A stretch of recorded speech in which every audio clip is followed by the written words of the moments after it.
So we have this concept of outliers. If you were to look at these different online sites that list the assumptions of the test, one assumption that keeps popping up is whether or not look for any outliers in your data. Okay. And the reason for that is that these outliers tend to bring down um, or have an influence over your overall statistical results. So, for an example of that, I'll use a very basic example. Say you were calculating the mean, okay, of three numbers: 20, 10, and 300.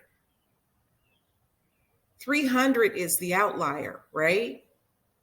So, if someone were to ask you on average, what is your where do the values hover around, um and you say, oh, 110. Well, is that really true? 110? So your values hover around 110 when you have three numbers: 20, 10, and 300. So what's happening is that outlier is pulling everything towards it, so to speak. And this becomes a problem if you're just doing a descriptive statistics type of project, right?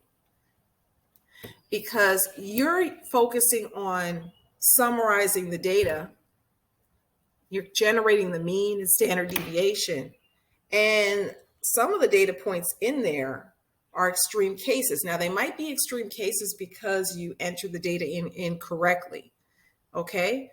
Or you truly have outliers, And if you're doing a regression analyses, then that's another example of when you want to control for outliers. You want to look for them, detect them, and make decisions as to whether or not you're going to conduct a linear regression.